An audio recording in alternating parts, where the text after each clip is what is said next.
So what is your answer to that, that why we are limiting the coin sales so now, drastically? I see. How they think that, you know, so your question somebody is, wants to sell more right. coins. So your question is, some of us mine coins and they go to the internal exchange, and some of us sell coins and buy coins. Yeah. So as one coin, as I say, is 1 year old, first of all, it's not like Bitcoin, it is not a liquid market yet. So it means that there might be a day where we have a huge demand for coin sales or huge demand for coin buying. And this is why we as a company always say buying and selling the coin should never be a reason why you join.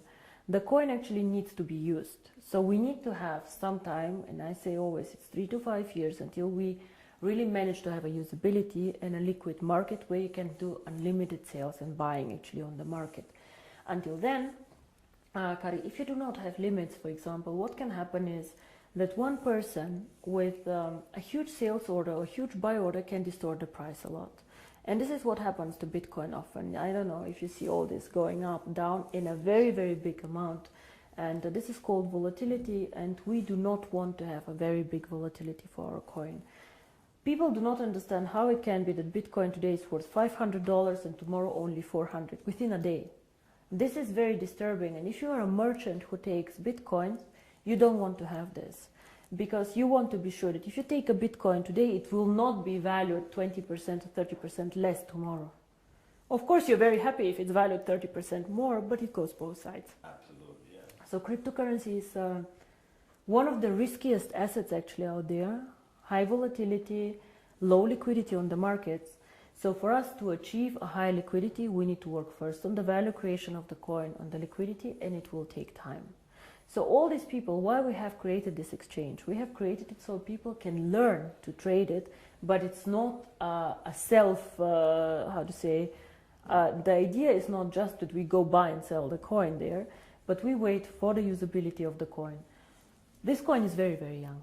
We have so much way to go, but we have created miracles already. So I'm looking very, very positive into the future. But remember, the internal exchange is demand and supply. So you have to find somebody who wants to sell coins to buy, and the other way around. So the company itself is not obliged to buy back your coins or to sell your coins. If I don't have coins, I cannot sell them. Yeah? And as a company, we do not buy back the coins. So it's always you selling your coins to somebody else or somebody else buying from you. Don't forget also a bit the time differences. When China sleeps, you're awake, and so on. So sometimes, as I said, the market is not liquid and not efficient yet. And then the other question is, which relate to that, is that how is the value created? Now, there are two questions I think inside here. First is what is the value of cryptocurrency, and the second is how do we determine today if one coin is valued €1, €2, or €5? Yes.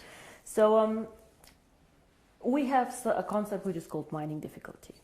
And there are calculators out there on the internet for Bitcoin. Everybody can Google them. You just Google Bitcoin mining difficulty calculator and you see how this is calculated. It's a very, very simple thing. You calculate, one is electricity costs for the mining, and the second is computer power. So to mine a coin, you need obviously a computer to do some calculations and electricity to get the computer running. So depending on these two things, the mining difficulty grows or goes down. It goes both ways. It can go up, it can go down. The more miner join, however, the more people who want to mine, the higher the mining difficulty goes, because more of them are in the pools. And this is, of course, what happens to one coin. So you can simulate this with these calculators. It's nothing that one coin invented. And this is how we today measure the value of the coin. Yeah? So we say if it costs us €5 to create the coin due to electricity, the servers and the computer power, this is what we think is the appropriate price. Of course, it fluctuates up and down based on demand and supply, but always in a corridor actually that we have set. So this is how we determine the price today. And the second question that you had actually is, but one day we go to the open market, so how do we know what is the value of this cryptocurrency? Why is Bitcoin worth $400 and not 1,000 or whatever? And here, in my opinion, there are two things how we determine the value of cryptocurrency. Cryptocurrency is not backed up by anything. We know this. So it's actually worthless. So it's not backed up by gold. It's not backed up by any other asset. OneCoin is not backed up, yeah? Bitcoin is not backed up. But there's still value inside, and I tell you why. One is, first of all, the brand. Bitcoin currently have a very strong brand. Everybody knows them, they were the first one. Of course, there are always good and bad things about the brand, but they are very well known. Milka Chocolate is a very well-known brand. Procter & Gamble are a very, very strong brand. So the more people joining OneCoin and the more people speaking about OneCoin, the stronger our brand becomes.